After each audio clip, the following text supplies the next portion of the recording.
그래서 이 동화책을 읽었던 게 한 6년, 7년 정도 됐는데 그때부터 든 생각이 만일에 지금 우리의 이 기후 위기의 상황이 계속 이제 심화되고 있는데 그러면 나는 그러니까 지역에서 환경운동이라는 걸 하고 있고 그리고 지역에서 환경운동을 위한 교육을 하고 있는 나는 그러면 무엇을 할 수 있을까? 뭐 이런 이제 고민들을 하게 됐고 예.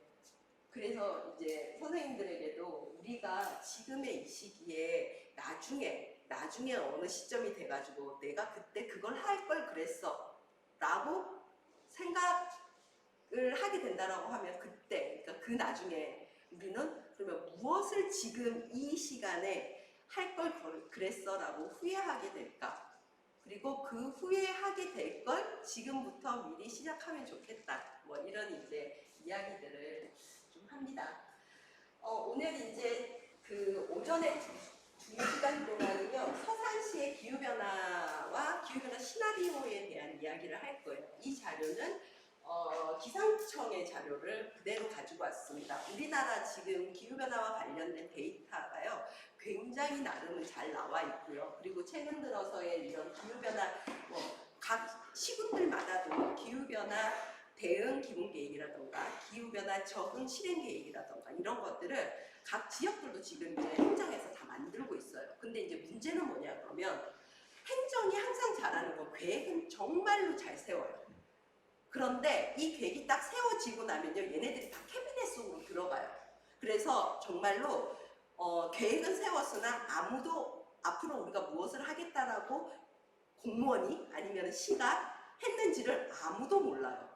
그리고 5년을 보내고 10년을 보내고 그리고 나중에 이제 이 시간이 지나고 나서 그 다음 이제 만약에 이번에 세운 계획이 1차년 계획이라 그러면 그러니까 5년 동안의 1차년 계획이라는 그러면 1차년 계획을 세워놓고 5년 동안 캐비넷에 딱 넣어놓고 2차년 계획이 세워질 때 1차년 계획 보고서가 나와요. 왜냐면 이거에 따라서 이제 얼마만큼 했는지에 따라서 2차년 계획을 세워야 되니까 우리나라의 현실이 지금 이래요.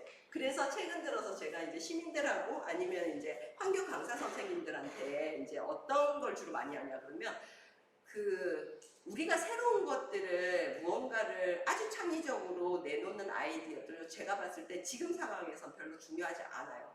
왜? 그것이 그만큼 사회적 파급 효과나 아니면 그만큼의 영향력을 못 미칠 거예요. 그랬을 때 그러면은 우리는 어떤 자료를 가장 중요하게 여기고 우리 지역에서 어떤 자료를 기반으로 해가지고 무언가를 할 건지를 얘기해야 된다라고 하면 저는 우리 지역의 지금 자료들을요 계속 그러니까 캐비넷 안에 들어가 있는 그 자료들을 끄집어내서 우리가 있잖아요. 우리 시는 지금 상황이 이렇고요. 그러니까 이걸 하지 않으면 이렇게 된다고 해요. 근데 이것이 이렇게 되지 않으려고 하면 시가 이런 거 하겠다라고 지금 계획을 세워놨어요. 그러니까 이 계획을 우리가 같이 하는 노력을 해야 돼요. 라는 것을 가는 게 지금은 있잖아요. 가장 합리적이고 가장 빠르고 가장 효과적이에요. 그래서 이제 선생님들이나 아니면 지역에 있는 이제 지역 활동가들이 저한테 계속 이제 묻는 게 뭐냐면 지금 우리 지역에 이런 문제가 있는데 뭘 하면 좋을까요? 뭘 해야 될까요? 정말 아이디어가 없어요. 그러면 제가 매번 하는 얘기가 기본 계획을 보세요. 거기 안에 답이 다 있습니다. 그 기본 계획을 보시면서 우리가 할 수 있는 것들을 찾으세요. 라고 이야기를 하거든요. 그래서 이제 일단 서산의 이제 이 자료들을 먼저 좀 보겠습니다. 지금 충청남도 서산시 같은 경우에 지난 20년이죠. 지난 20년을 보면은 약 이 지난 20년 동안요. 이 초록색은 평균을 낸 거고요. 그 다음에 이 빨간색은 해마다의 온도를 측정해서 그 해의 평균 온도를 내는 거예요. 네. 그래서 지금 보시면은 2020년에 서산시의 평균 온도는 11.67도 정도 되는 것 같아요. 그런데 2019년에 여러분 지역의 평균 온도는 12.8도입니다. 지난 20년 동안요 1도 올랐습니다. 근데 이 1도가 있잖아요. 여러분들 너무 막연하다라고 이야기하시면 절대 안 돼요. 왜? 우리가 지금 아까 제가 맨 처음에 그 나사 자료 보여드렸죠. 1880년대 산업혁명부터 시작해서 지금까지 지구 평균 온도 1.2도가 올랐다라고 하면서 저희는 지금 있잖아요. 지구상에 이 인간이라는 종의 멸종을 고민하고 있는 시기예요. 지난 200 거의 제가 봤을 때 230년 동안 220년 이 200년 동안에 1.2도 오른 걸 가지고 지금 인간이 멸종을 한다는 얘기를 하고 있는 상황에서 서산은 지난 20년 동안 1도를 올렸습니다. 200년과 20년입니다. 이 증가 속도는 거의 2배인 거죠. 그렇기 때문에 대한민국이 자꾸 있잖아요. 우리는 아직까지 괜찮아. 우리나라의 피해 저거는 아닌 것 같아. 라고 하면 안 되고요. 그리고 실제로 이렇게 많이 올랐다라고 하는 건 지금의 그 기후 위기의 이 상승 속도를 계속 가속화시키고 있는 나라의 굉장히 탑 클래스의 우리나라가 있다는 것도 의미를 하고 있는 겁니다. 물론 여기에서 보여드리는 건요. 서산이 이러면요. 우리나라에 있는 모든 지자체가요. 다 거의 비슷한 형태예요. 거의 지난 20년 동안 1도에서 1.23도를 다 올렸어요. 근데 어쨌든 서산도 그러하다라는 것들을 좀 이제 아시면 좋겠고요. 그래서 지난 2019년 같은 경우에 평균 온도가 12.8도 정도가 된다라는 걸 보여드리고요. 그리고 이제 지금 이게 서산시입니다. 여러분들 요거 보면은 우리 지역하고 이제 보이시죠? 어딘지? 자, 보시면 있잖아요. 여기가 이 색깔이 지금 온도를 이야기를 하고 있어요. 그러면 우리 어떤 면 안에서도 있잖아요. 우리 지역 안에서도 온도 변화의 이 부분들이요. 다르게 나타나고 있다는 거예요. 어떤 지역은 더 높게, 어떤 지역은 좀 덜 높게 이런 식으로 나타나고 있고 그래서 이제 이거를 아셔야 하는 이유는 뭐냐 그러면 우리가 기후변화 대응과 관련돼서 지역에서 활동을 하거나 아니면 교육을 할 때 그 지역에 맞게끔 있잖아요. 시민들에게 알려주는 거 되게 중요하거든요. 그래서 이제 이러한 것들도 고민을 해야 되는데 그러면 이 자료에 따른 이제 우리가 그리고 이렇게 나와 있는 이 면들마다도 있잖아요. 지금 여러분들 서산시에 기후변화 적응 계획이라던가 기본 계획에 보면 이 면 단위로 해가지고 앞으로 나타날 그러니까 그 기후변화에 따른 피해 어떤 것에 더 취약한지 이것까지도 이미 있잖아요. 그 계획서는 다 들어있어요. 그리고 그걸 보시고 우리 지역은 무엇을 해야 되겠다라는 이제 그 고민들을 하는 게 필요합니다. 자, 보시면 이게 이제 충청남도 서산시 조금 전에 보여드린 거 조금 크게 보여드린 거고요. 이게 이제 충청남도예요. 충청남도 보시면 지금 이제 서산이 여기 이쯤에 들어와 있고요. 태안과 서천과 논산 이렇게 세 개가요. 지금 가장 더운 도시예요. 충남에서. 자, 그럼 선생님들한테 한번 여쭤볼게요. 왜 태안과 서천과 논산이 왜 이렇게 가장 높을까요, 온도가? 바닷가 입히니까. 네? 바닷가 입히니까. 해수면 때문에? 저는 오히려 다르게 생각을 했거든요.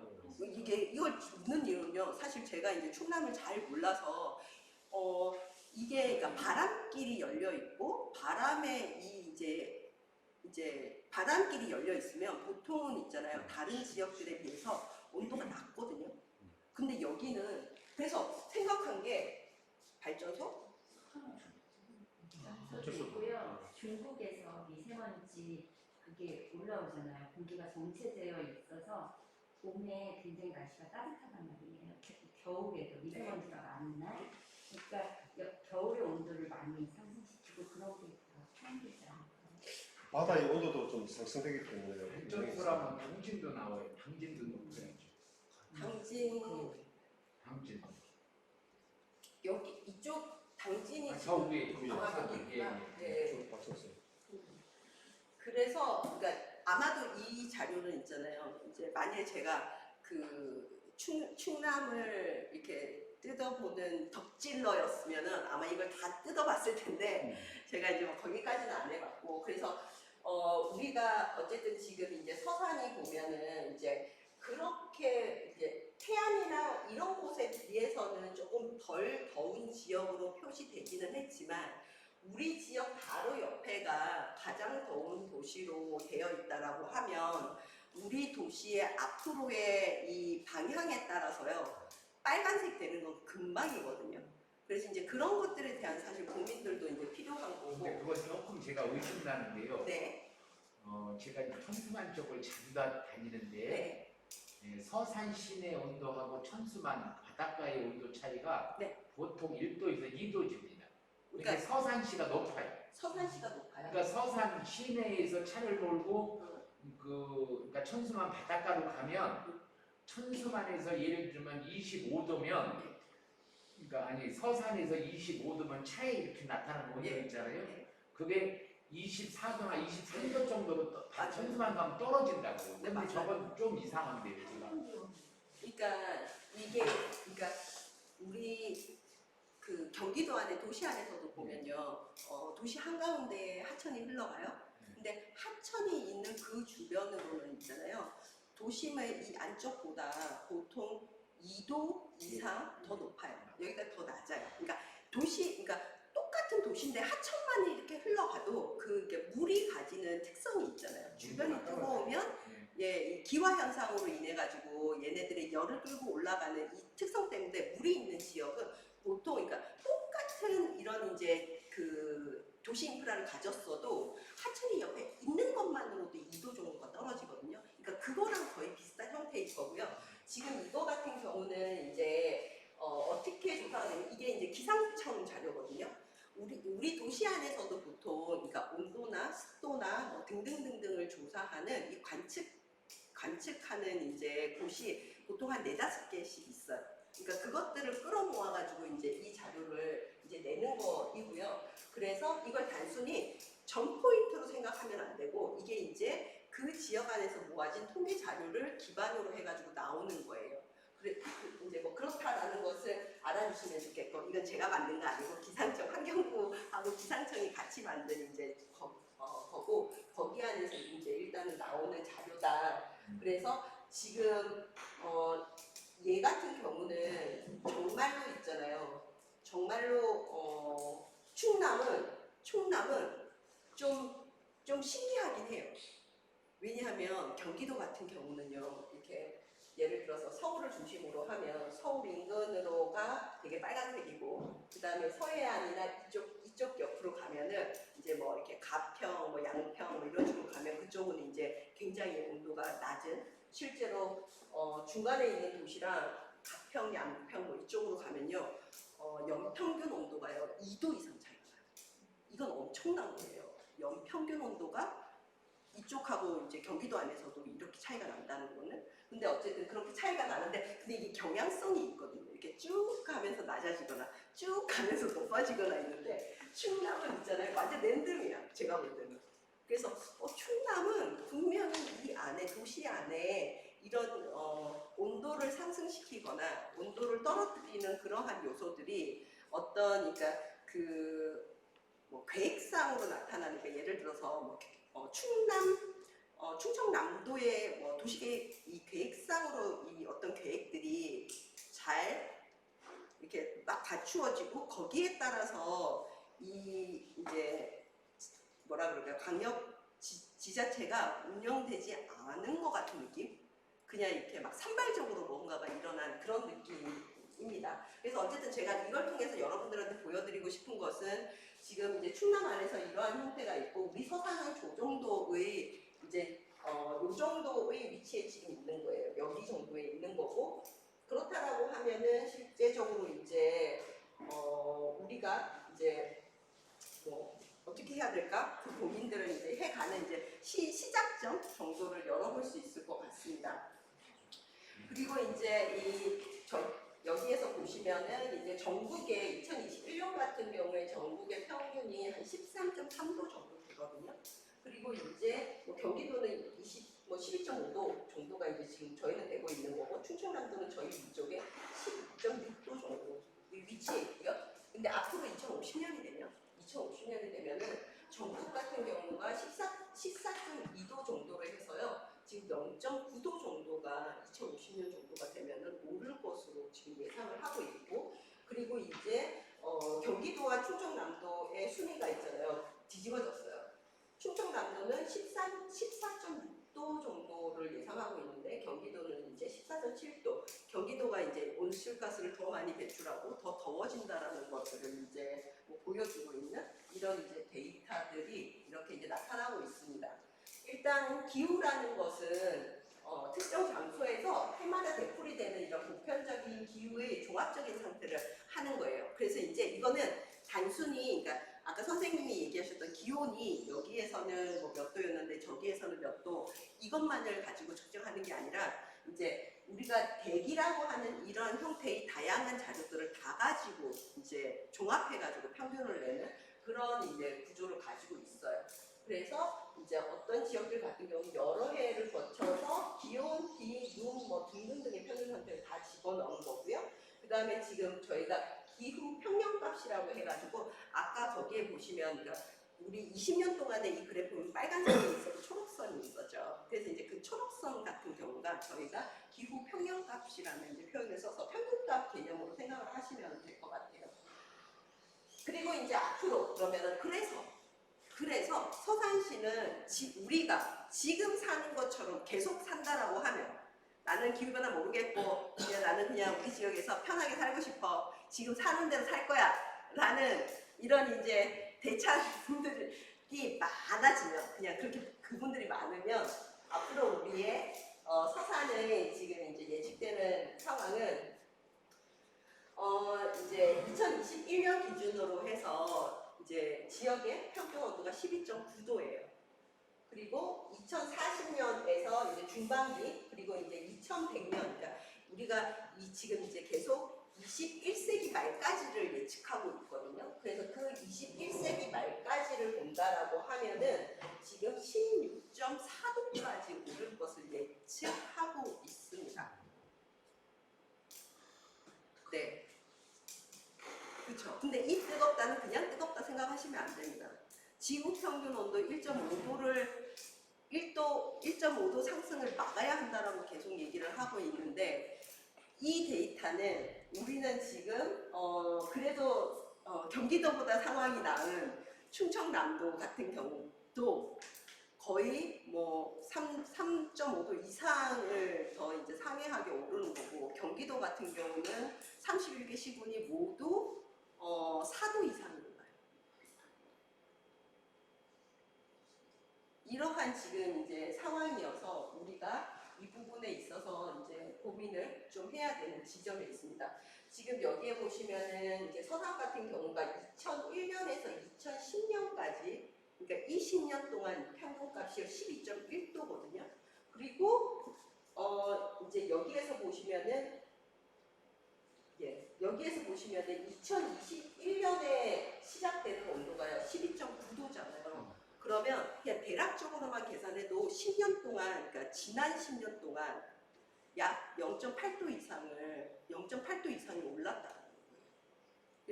그래서 지금 우리 대한민국의 지금 온도 상승의 이 10년 주기의 이 온도가 지금 평균 0.8도 정도 나타나요.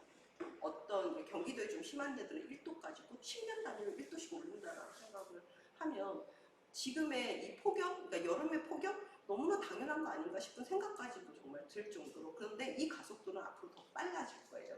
왜? 그 이유가 뭐냐 그러면 예전에 과학자들이 그러니까 뭐라 그랬냐면요. 그러니까 그 기후변화와 관련돼 가지고 계속 이제 2000년도 초반 때나 아니면은 2000년이 되기 전 당시에 기후과학자들 사이에서도 기후변화와 관련돼서는 논란이 계속 있었잖아요. 뭐 이거 기후변화다. 아니다. 이거는 지구의 이 사이클 안에서 지금은 온도가 올라가는 지금 상승기에 있는 거다. 뭐 이런 이제 논란이 있었다가 2000년도 들어오면서 이게 거의 다 이제 딱 정리가 됐거든요. 이건 인간의 생활에 따른 이산화탄소 농도의 증가로 인한 기후변화가 맞다라고 이제 됐는데 제가 이 얘기를 꺼낸 이유를 까먹었어요. 제가 가끔씩 이럽니다. 뭐 얘기를 하려고 했을까?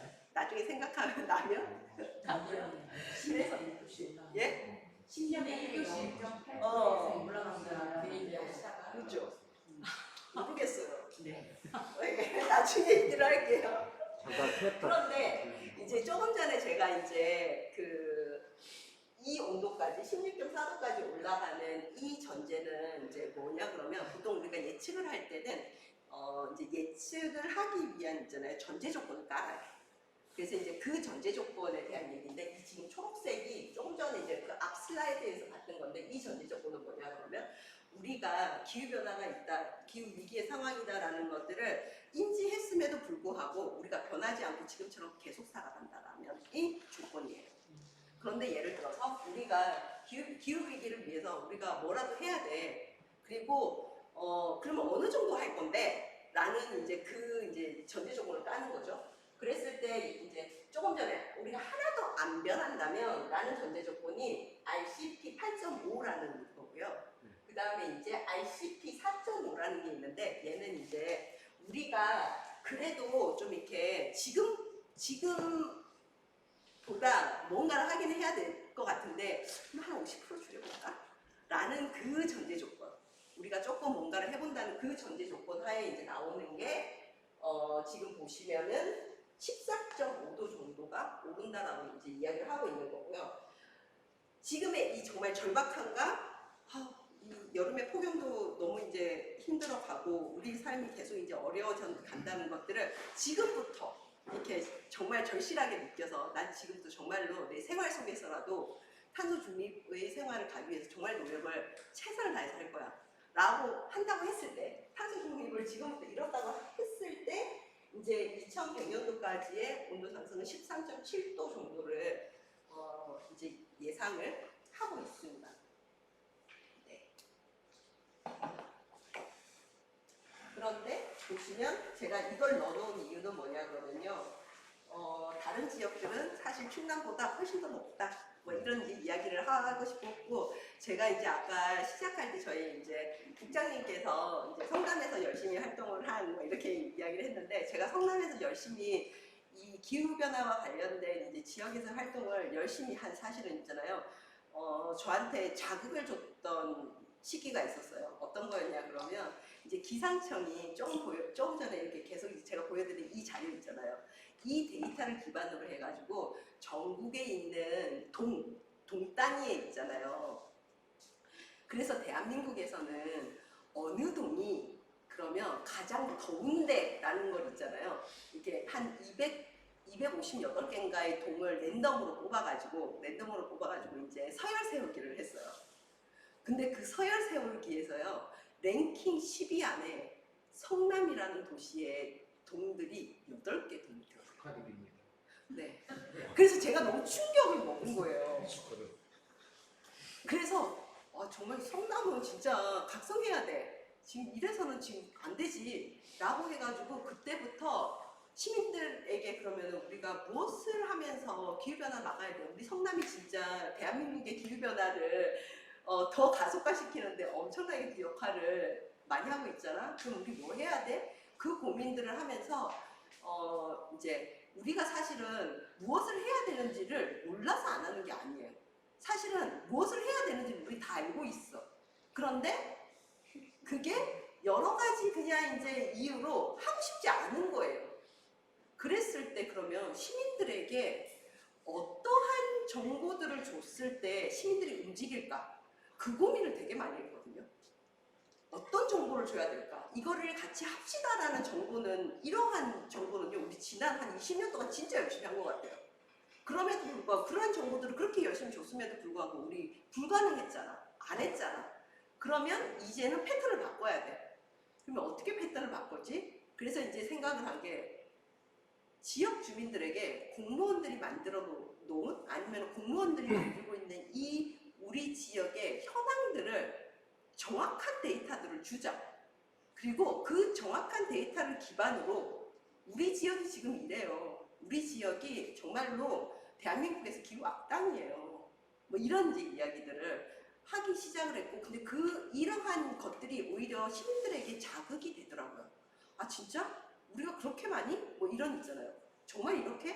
그러니까 정확한 데이터를 시민들한테 주는 건 되게 중요하다는 것들을 좀 인지하게 됐고, 그리고 그 정확한 데이터에 따라서 예를 들어서 그래서 우리 지역에서 에너지 전략 해야 된다니까요.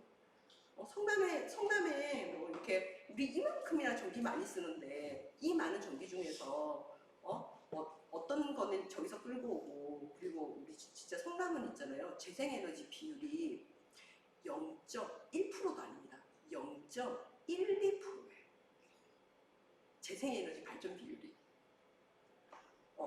뭐 하여튼 뭐 이런 이야기들을 하면서 그래서 우리 지역에 이것도 해야 되고요. 그리고 실제로 우리 지역에 매일 태우는 쓰레기가 530톤을 매일 태워요. 근데 그 530톤에서 나오는 이 이산화탄소가 어마어마해요. 이런 이야기들을 하면서 시민들에게 그래서 분리배출을 하셔야 되고 소각 쓰레기 양 줄여야 되고 이제 이런 식으로 접근했더니 오히려 시민들이 이해가 더 빠른 거예요. 이제 그렇게 이제 좀 교육들을 진행을 했었던 그런 이제 부분이 있습니다. 네, 아마 이 기후변화 영향 관련해서는 좀 관심이 있어서 이제 많이 있으실 것 같은데요. 특히 이제 서산 같은 경우는 제가 이렇게 그러니까 페이스북에서 이제 뭐 선생님도 뵙고 우리 국장님도 뵙고 그러면 어쨌든 이제 바다와 관련돼 가지고 생물 다양성의 다양한 이제 이런 것들을 하는데 이 바다와 접해 있는 곳들에서 이 생물 다양성의 영역에서 공공이 내놓고 있는 이제 앞으로의 예상되는 데이터들 같은 경우에 물새류의 월동 환경 지수라는 게 있어요. 이제 이거는 이제 어떤 거냐 그러면 여기에서 보시면요. 물새류의 월동 지수, 그 다음에 2021년에서 지금 10년 동안이에요. 2021년에서 2030년까지 충남 같은 경우는요. 물새들이 여기에 오면 대략적으로 한 80일에서 100일 사이를 머물다 간다라고 해요. 요게 일수입니다. 일수. 예, 일수. 예. 그리고 지금 충남 같은 경우가 여기에 머물러 있어요. 그러면 80일에서 100일 정도를 머물다 가고 있어요. 그리고 이제 저희 선생님 같은 경우는 겨울에 그 물새들이 이제 굶어주지 않고 잘 나기 위해서 이렇게 먹이 활동도 되게 많이 하시잖아요. 이게 여기랑 묶여져 있습니다. 지금 이제 여기에 있죠. 그런데 이제 2050년에서 2060년이 되면은 이 지역의 철새들이요 100일에서 130일 가까이를 머무릅니다. 지금 그러니까 머무는 날수가 늘어나는 거죠. 그러면 물론 어떤 새들은 이렇게 이제 온도 상승으로 인해 가지고 뭐 안 오는 애들도 있을 거고 오는 애들도 있을 거고 뭐 이럴 거잖아요. 근데 그러한 것들의 데이터들을 쭉 냈을 때 어쨌든 여기에 오는 애들은 있고 그 오는 아이들의 지금 여기에서 머무르는 날은 늘어날 것이다. 자, 그랬을 때 그러면은 우리 서천의 뭐 생물 다양성이나 아니면 이 지역에서 나타날 수 있는 자연의 다양한 이제 이런 영향들을 봤을 때 이 새들이 오래 머무름에 따른 있잖아요. 것들을 우리 고민해야 돼요. 이거는 좋다 안 좋다 얘네들이 오래 있어서 좋다 뭐 짧게 있어서 안 좋다의 개념으로 해석하시면 안 돼요. 그런 식의 해석이 아니라 그러면 이 날수들이 늘어났을 때 그러면 얘네들이 오래 있음으로 인해 가지고 우리한테 줄 수 있는 영향 그리고 오래 있음으로 좋은 영향도 있고 오래 있음으로 나쁜 영향도 있어요. 그러면 여기에서의 오래 있음으로 해서 이제 나타날 수 있는 그것들을 가지고 그럼 우리는 뭘 준비를 해야 되지? 왜냐하면 얘네들 다 쫓아낼 수는 없잖아요. 우리가 무슨 수로 쫓아내겠어요? 같이 살아야지. 그러면 어떻게 살아갈지를 고민해야 되는 거예요. 먹이가 부족하면 더 많은 먹이를 구할 수 있게끔 우리가 준비해야 돼. 그런데 예를 들어서 뭐 30일, 40일이어가지고 우리가 뭐 30일, 40일의 먹이를 준비하는 거는 시민들이 이렇게 17일만 돈 모으거나 아니면 이렇게 우리가 이렇게 할 수 있지만 얘가 100일이 되면 이건 차원이 달라지는 거예요. 그러면 이렇게 늘어나는 날수를 우리는 대비하기 위해서 계속 시민의 역량에서 우리가 해결하려고 하면 안 되고 이건 이제는 시스템상에서 해결해야 돼요. 이해가 가요? 그래서 이러한 자료들을 기반으로 해가지고 기후변화 탄소 중립 정책들이 계속 있잖아요. 우리나라에서 지역에 맞게끔 발굴되어야 되고 그리고 그것들을 계속 시민들이 이야기를 해야 되고 이 데이터를 보면서 그러니까 뭐 물새들에 대해서 관심이 많으신 분들은 물새에 대한 이야기를 할 거고 아니면 뭐 이렇게 이제 이제 그 바닷가를 기반으로 해서 살아가시는 분들은 그 바닷가에서 나타날 수 있는 또 많은 변화들이 있을 거 아니에요. 거기에 따른 준비도 하셔야 되거든요. 그러니까 이 그 해수면의 상승도 있지만 사실은 더 걱정되는 거는 해수면의 온도가 그러니까 그 바닷물의 온도가 올라가면서 여기에서의 이 바다 안에서의 생태계가 바뀔 거라는 거잖아요. 거기에 따라서 그것이 우리에게 분명히 있잖아요. 거기에 대한 데이터들도 나와 있을 거예요. 이 바닷물 상승함으로 인해 가지고 이게 우리에게 득이 되는 것, 실이 되는 것. 그러면 그 데이터를 기반으로 있잖아요. 기존에 그곳에서 살고 있는 사람들이 계속 살아갈 수 있게끔 하는 있잖아요. 어떤 변화의 정책들. 우리는 이러한 변화의 정책들을 정의로운 전환이라는 이름을 써요. 왜? 지금은 이렇게 예를 들어서 물고기를 잡아서 생활을 할 수 있어요. 그런데 어떤 시점이 되면 그러니까 예전에 잡던 물고기를 못 잡을 가능성이 높겠죠. 그러면 예를 들어서 물고기를 못 잡게 되면 그러면 그분들이 그곳에서 그냥 이렇게 지금 사는 것처럼 살아가시려고 했을 때 어떤 것들이 그러면 되어야 할까? 최근 들어서는 이제 그 네이티브 포지티브라는 이제 정책들이 계속 우리나라에도 이야기가 되고 있어요. 예전에는 주로 이제 외국에서나 이야기를 이제 했던 건데, 그러니까 자연 환경이 바뀌고 거기에 따라서 어떤 이제 뭐 피해를 주거나 아니면은 뭐 이제 어떤 이제 네거티브한 부정적인 이제 이런 현상들이 나타났을 때 이것을 상쇄시킬 수 있는 것을 정책으로 만드는 거예요. 그래서 그것들을 유지를 하거나 아니면은 나쁘게 했을 때 예를 들어서 뭐 돈을 받아서 그 피해를 받는 사람들한테 직접 준다던가 뭐 이런 이제 정책들이 지금 계속 이제 우리나라에서도 만들어지고 있거든요.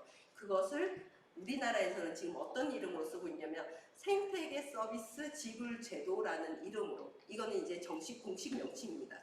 그래서 생태계 서비스 지불 제도에 따른 있잖아요. 이 정책들이 지금 앞으로 계속 늘어날 계획이에요. 지금은 어느 정도 수준에서 하고 있냐면 경기도에서 하고 있는 것 중에 하나는 어떤 거냐 그러면요. 그러니까 그 이제 논농사를 하시는 분들 이제 수확을 끝내고 나면은 얘를 이제 마시멜로처럼 동그란 거에 이렇게 싸가지고는 그러니까 소 이렇게 그 기르시는 분들한테 파시잖아요. 근데 이제 그러다 보니까는 어떤 문제가 생겼어요. 철새들이 먹을 게 없어졌어. 뭐 이런 이제 문제들이 아마 이 지역에서도 그 문제 있을 거예요. 그랬을 경우 그러면 여러분들은 생태계 서비스 지불 제도를 들어보셨겠네요.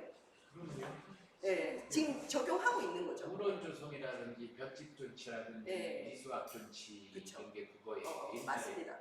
예. 그런데 지금 이제 저희가 계속 이야기를 하고 있는 건 뭐냐 그러면 지금 이제 그 정도 수준에서 하고 있는데 그런데 앞으로 이제 이러한 영역들에 있어가지고 우리의 이런 이제 변화 상황 그리고 지역에서의 지역민들의 이제 안정적인 거주, 그러니까 뭐 이런 것들을 생각한다라고 하면 이 생태계 서비스 지불 제도의 종류는 더 확대되어야 된다. 그리고 그 지역에서 살고 있는 주민들에게 그러한 것, 그러니까는 지속적으로 거주를 하고 살아갈 수 있는 있잖아요. 그런 정책들을 만들어야 하는데요. 그것은 그러면 누구의 몫일까라고 본다라고 하면 제가 생각했을 때는 제가 이제 시민들도 교육을 하지만 이제 어떤 때는 이제 지자체 공무원들도 이게 강의를 하거든요.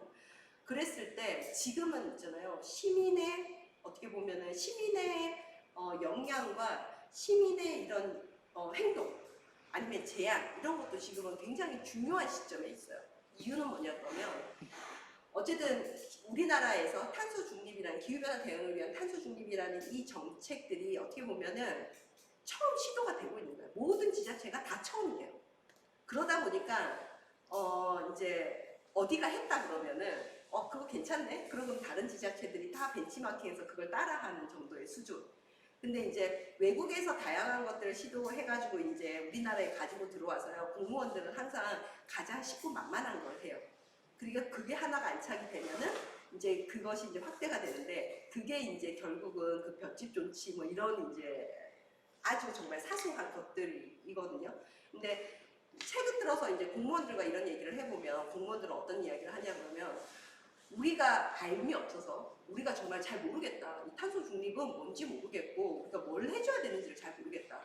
그래서 오히려 이렇게 제안을 해주면 그것이 될지 안 될지를 검토를 해보고 우리가 한번 시도해보겠다. 그런 공무원들이 되게 많아요. 그리고 실제로 이런 공무원 교육을 해보면요. 여기에 앉아 계시는 선생님들보다 있잖아요. 이 기후변화 대응과 탄소 중립에 대한 이 알미요. 훨씬 더 수준이 낮아요. 그래서